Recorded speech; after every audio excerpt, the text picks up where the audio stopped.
Have you ever had a chemical burn on your armpit? I hope the answer is no, because it's horrible. I've had it before. But since 2024, the answer to that question for quite a few people has been yes. And many of them blame one brand in particular. A brand you may not have heard of before called Billie. Today's story involves a small indie brand that first went viral for challenging the beauty expectations we place on women before selling to a large corporation and going viral again, this time for allegedly giving its customers chemical burns instead of nice smelling dry armpits. So how did a brand that built its reputation on making women's lives a little better, one product at a time, end up in the middle of a lawsuit for allegedly harming those very same women it aimed to help? Let's start with the brand behind the drama. For those who've never heard of them, Billie is a body care brand that launched back in 2017. They initially got popular selling razors for women, which got them a lot of attention because for decades, the industry had generally treated women's shaving products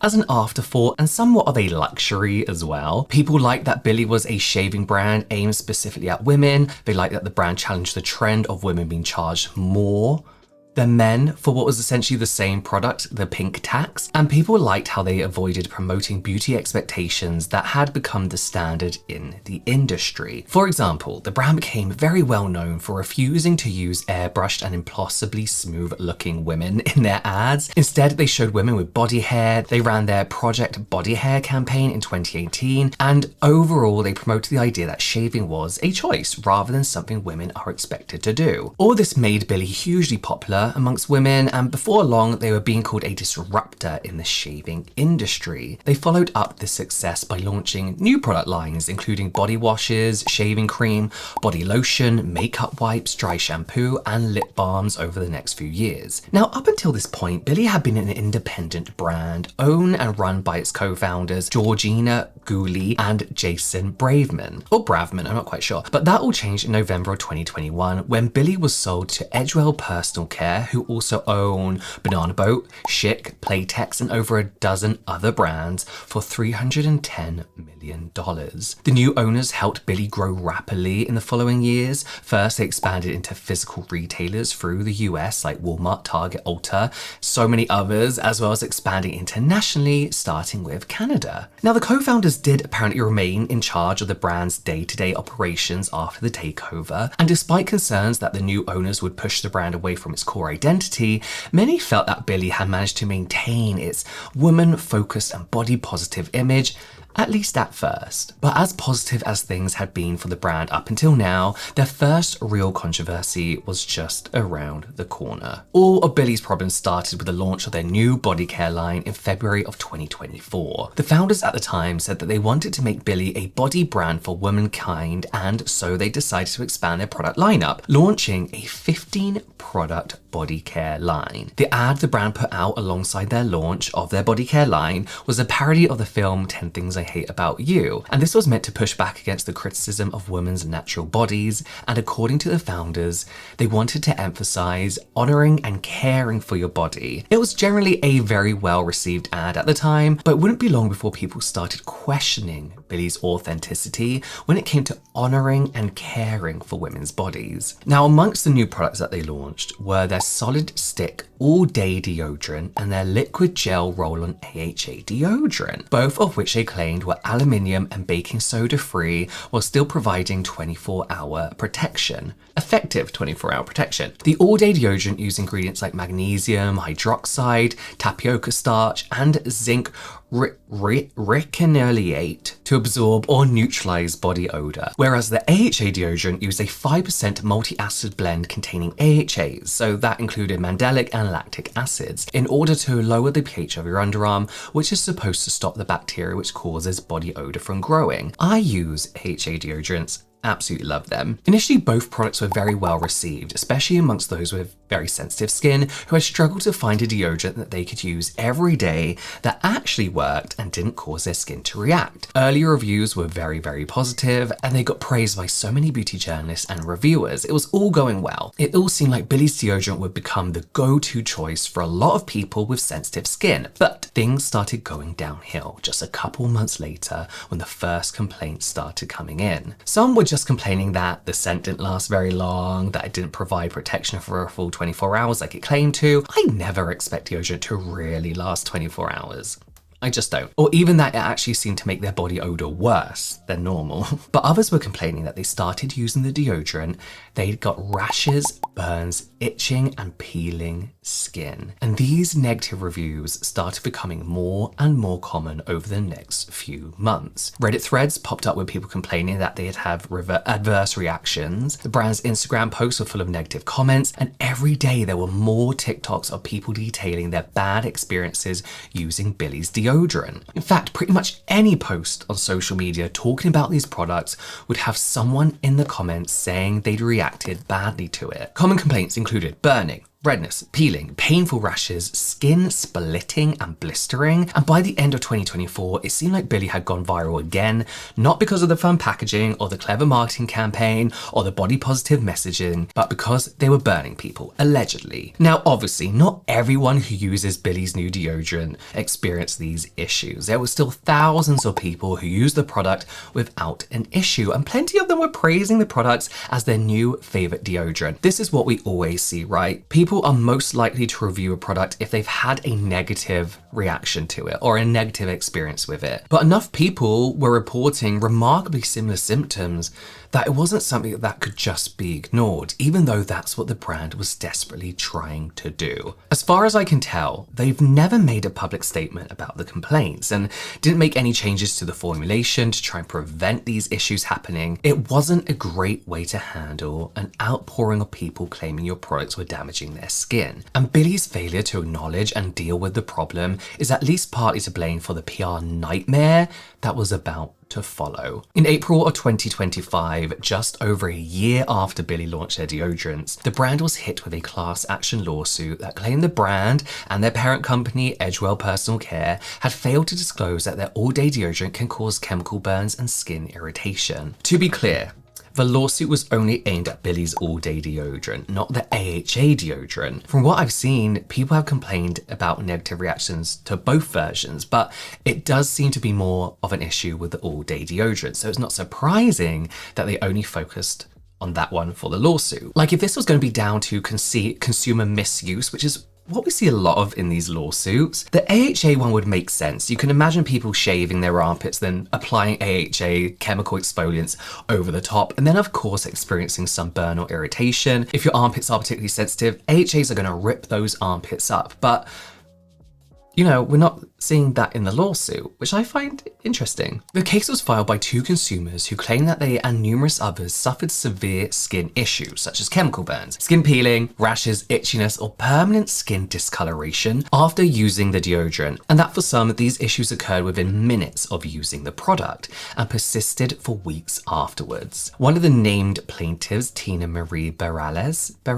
love that name, said that 2 of the 3 days after using the lavender milk all-day deodorant, she developed serious chemical burns and rashes on her underarms that were extremely painful and sensitive. And the other plaintiff, Deirdre Powell, said that the other 2 weeks of using the exact same product, she developed serious irritation on her underarms. These became burns that were extremely painful, and it made the area so sensitive that she couldn't lower her arms without experiencing severe pain. The plaintiffs alleged that their experience, along with other people's reports of skin irritation, directly contradict advertising claims that the product is safe to apply to the skin for up to 24 hours and contains soothing and ultra gentle ingredients designed for sensitive skin types. They point out in the lawsuit that printed on the back of every all-day deodorant unit are claims it contains soothing ingredients, no baking soda, and is safe to directly apply onto your skin for up to 24 hours. They also state that the Walmart page dedicated to selling all-day deodorant also claims made with ultra gentle ingredients that soothe and nourish skin whilst fighting odor. And that on Billie's own website, they claim to create products with nourishing formulas, yummy textures. I hate that. I hate when people describe things as yummy. Even food, I'm like, what? And ingredients that make your skin feel like happy dancing. What the fuck does that even mean? That would put me off a brand. Like, shut up. I would sue them purely for that language. What on earth does any of that mean? That is gross. The lawsuit goes on to state that contrary to the way that All Day Deodorant was represented by Billie and the Edgewell personal care people, that they believe the product isn't actually suitable for any skin type, let alone the sensitive skin of consumers that the brand's marketing specifically targets. The plaintiffs also claim that Edgewell and Billie have been well aware of the issues the products were causing, but that they continued to sell it anyway without disclosing to consumers that using all-day deodorant can cause these issues. They say that the standard pre-release testing that Billie should have performed on the product would have made the brand aware of its potential to cause reactions like the ones discussed. And they also use the customer complaints, reviews, and TikToks that we talked about earlier as evidence that Billie and their parent company Edgewell knew about the problems with the all-day deodorant. They included like a long list of reviews, TikToks, and comments on the brand's own social media posts as evidence that the brand would have known about the issues that their product was causing, as well as evidence that their experiences weren't isolated cases. The lawsuit also claims that Billie's all-day deodorant is unusable for the intended purpose for which it's sold. And it states that if the brand hadn't hidden this information and had either labeled the products accurately or had somehow made consumers aware of the potential risks, then the plaintiffs, as well as other customers, wouldn't have bought the product or wouldn't have paid as much for it if they had known about the potential dangers at the time of purchase. Unfortunately, we never got to see what a jury would think of these claims or what accusations could even be proven in court because the lawsuit never actually went to court. In 2025, just 2 months after the class action lawsuit was filed, the plaintiffs chose to voluntarily dismiss the lawsuit with prejudice. That with prejudice part means that they can't bring these same claims against the brand again at a future date. We don't know why. We don't know why the plaintiffs withdrew their case because a reason was never given, and we don't know if they reached some kind of settlement with the brands involved outside of court, which is often the case in these lawsuits because a settlement was never publicly announced either. The whole thing just quietly went away. Like, not even quietly, like it just stopped. I guess we'll never know if Billie did appropriate testing before launching the product, if that testing showed any possible issues like the ones so many customers have experienced, why they chose to not to acknowledge the issue and address it properly, or if they just paid to make this whole thing go away. But whatever the truth was, the lawsuit being withdrawn didn't mean Billie got away completely scot-free. Yes, they didn't have to pay out huge sums of money as far as we know. They didn't have to fight a long drawn-out legal battle, and they didn't even have to apologize to the customers that got hurt. But for a lot of beauty consumers, the damage had pretty much already been done, like it always is when a lawsuit is presented. Most people aren't going to follow what actually happens with a lawsuit like this, but they are going to see the headlines saying that Billie is being sued because their deodorant allegedly caused burns. They're going to hear what people are talking about on TikTok and Instagram, and when they've already been hearing loads of people complaining about burns, rashes, peeling skin, etc. on social media, well, a lot of them are going to see a lawsuit, whatever the outcome, as more evidence that Billie did something wrong. And it's worth remembering that this wasn't some tiny independent beauty brand that couldn't afford to make things right. They may have started out that way, but reports state that when Edgewell bought Billie back in 2021, the brand had managed to bring in a revenue of over $90 million that year. And after that, with Edgewell helping Billie expand rapidly throughout the US and abroad, their sales would likely increase drastically by that time the lawsuit came around in 2025. And Edgewell themselves are reported to have a turnover of more than 1.2 billion. So many feel like the brand could easily have just decided to take these reports more seriously, that they could have afforded with the tens of millions that they were making to reformulate the product or change the packaging or marketing to make consumers aware of the potential risks. I mean, usually all they do is get a voucher anyway at the end of these lawsuits, so they recall and then give everyone a voucher and everyone's happy. Like, they could have just done that. Now, you might be thinking that lots of products can cause adverse reactions like this, and that it's up to the customers to be cautious about what they put in their skin. And that is true. To an extent, I will agree with you. You know, we've heard this story before. Whenever I talk about a lawsuit, the issue is usually, yes, unfortunately, people can have a bad reaction to any product that they use. That's not the brand's fault, or it's down to consumer misuse like we saw with the St. Ives lawsuit. However, I have not seen a lawsuit where so many people were having issues, the same issues with one particular product. It just seems higher than what you'd usually see, especially when it's supposed to be formulated specifically for sensitive skin. So that being the case, and seeing as Billie hasn't made any changes to the formula that we're aware of, it begs the question, what might have been causing so many negative reactions? There are a lot of reasons why a deodorant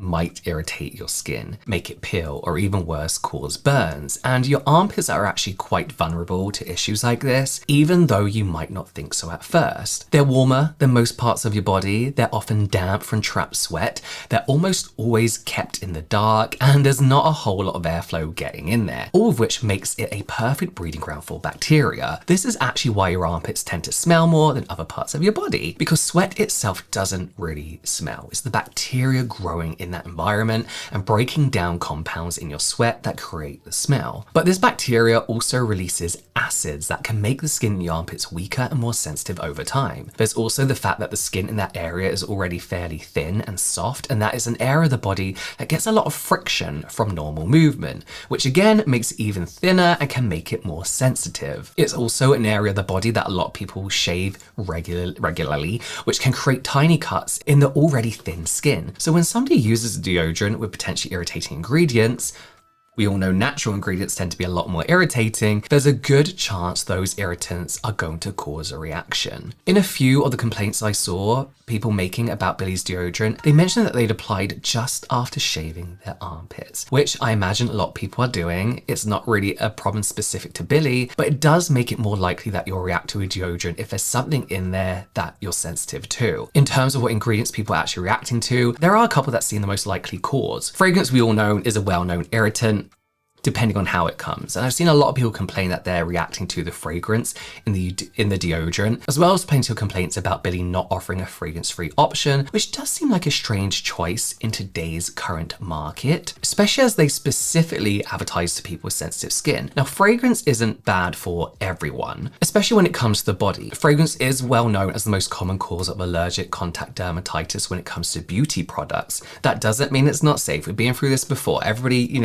badmouths fragrance. It's a highly regulated industry, but like anything, people can be allergic to it. With Billie, every scent that they offer has a fairly complex fragrance profile. Lavender milk is described as lavender, bergamot, and pink pepper. Cocoa Villa is described as spiced vanilla, coconut, cream, and sandalwood. All of the others are similar. That means there are multiple fragrance ingredients in each product that could cause irritation. It's important to note, however, these aren't essential oils either. It looks like they don't actually use essential oils, which are more irritating than man-made fragrance. So, it could be that. The other most likely reason is that people are just experiencing irritant contact dermatitis from the formula as a whole. Irritant contact dermatitis is when a substance damages your skin's outer layer, often through repeated exposure, like applying deodorant every single day, and your skin doesn't get time to heal properly. It isn't an allergic reaction though. Even substances that aren't usually an issue can become irritating under the right circumstances. And like I mentioned earlier, the conditions in your armpits are often the right circumstances for exactly this problem. Billie specifically doesn't include two of the most common irritants that cause irritant contact dermatitis, baking soda and aluminium, but that doesn't mean there isn't anything else in there that could be the cause. Fragrance, again, could be the issue. They don't only cause allergic reactions, they can also just be irritants. Magnesium hydroxide, which Billie uses as an alternative to baking soda, is another possibility. It usually isn't an irritant, but it can be for some people with sensitive skin. Other possibilities: coconut oil, shea butter, their microcrystalline wax. There's so many things. More likely, just a combination of everything in the formula could be too irritating to sensitive underarm skin. Really, without knowing the exact formula and concentrations of ingredients, it's hard to say for certain what may have caused so many people to have a negative reaction to Billie's deodorant. I have a reaction to this Lush deodorant, whereas my friend uses it and is perfectly fine with it, but this Lush deodorant ripped my armpits to shreds.